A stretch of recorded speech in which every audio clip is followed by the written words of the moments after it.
बंजारा समाजाला एस.टी प्रवर्गातून आरक्षण द्यावं यासाठी राज्यभरात मोर्चे निघत आहेत आणि असाच मोर्चा बंजारा समाजाची काशी असलेल्या पोरादेवीपासून जवळ असलेल्या मानोरा तालुक्यात निघलेला आहे। या ठिकाणी या मोर्चामध्ये सहभागी होण्यासाठी हे सगळे बंजारा बांधव इथे दाखल झालेले आहेत आणि आता थोड्याच वेळात या मोर्चाला सुरुवात होणार आहे। मोठ्या संख्येनं बंजारा बांधव इथे दाखल झाले आहेत, कारण हा परिसर जर पाहिला तर हा संपूर्ण परिसर बंजारा बहुल आहे आणि त्यामुळे या मोर्चामध्ये मोठ्या प्रमाणात इथे बंजारा बांधव सहभागी झाले आहेत। आपल्यासोबत आंदोलनाचा युवा चेहरा अभिजित राठोड आहेत, त्यांच्याकडनं जाणून घेऊयात नेमक्या काय मागण्या आहेत, काय सांगाल, कशासाठी हा सगळा मोर्चा आहे, काय मुख्य मागणी आहे?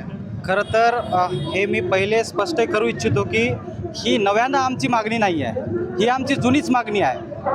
स्टेट रिकॉग्नायझेशन ॲक्ट ऑफ 1956 या अंतर्गत जे हैदराबाद आणि CP आणि बेरार प्रांतामधले आमचा मराठवाड्याचा भाग असेल किंवा नाही का आमचा हा विदर्भ आणि उत्तर महाराष्ट्राचा भाग असेल, या आमच्या समाजाला हैदराबाद आणि CP आणि बेरार स्टेटमध्ये त्या सूचीमध्ये आम्हाला आरक्षण मिळालेलं होतं आणि हैदराबाद त्याच्यापेक्षाच CP आणि बेरारच्या स्टेट नोटिफिकेशनमध्ये सांगितलेलं आहे 5 जानेवारी जी 1950 जी गॅजेट नोटिफिकेशन आहे त्याच्यामध्ये we have included Banjara in ST असं नमूद केलेलं आहे आणि त्याच्यानंतर 52 मध्ये डिनोटिफाईड करून त्यांना नाही का ते आरक्षण मिळालेलं होतं, परंतु तांत्रिकदृष्ट्या प्रत्येक ठिकाणावरती अंमलबजावणी झाली नाही आणि स्टेट रिकॉग्नायझेशन ॲक्ट 1956 मध्ये जे आपला नाही का पुनर्रचित झालं त्याच्यामुळं ते आरक्षण गेलं आणि 56 ते 60 मध्ये हे बंजारा बांधव मराठवाड्यातले असतील आणि विदर्भाचे असतील ते लटकण्याच्या स्थितीमध्ये आले, म्हणजे त्यांना धड महाराष्ट्राचंही आरक्षण नव्हतं आणि इतर स्टेटचं पण आरक्षण नव्हतं।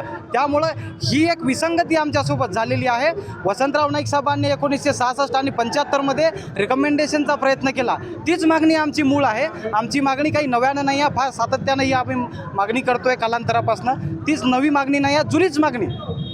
दुसरीकडे बंजारा समाजाला ST प्रवर्गातून आरक्षण देण्यासाठी आदिवासी समाजाकडून विरोध होताना दिसतोय, तिथे मोर्चे निघत आहेत, काय सांगाल? निश्चितच आमचा एक स्पष्ट मत आहे की आदिवासी समाजाचा जो STचा प्रवर्ग आहे त्याच्यामुळे महाराष्ट्राच्या ज्या काही 48 जाती आहे आणि त्यांच्या उपजाती आहे त्यांच्या आरक्षणाच्या टक्केवारीला धक्का न लावता आमच्या VJNTची म्हणजे तुम्ही न्यायमूर्ती बापट यांची जी शिफारस त्यांनी केलेली आहे त्याच्यामध्ये 5.5% जे आहे म्हणजे आमच्या 14 VJAच्या आणि 35 जाती NTBच्या अशा मिळून टोटल 49 जाती यांचा समावेश त्याच्यामध्ये करू शकतो आणि त्यांची स्वतंत्र टक्केवारी करून त्यांचं सब कॅटेगरायझेशन करू शकतो।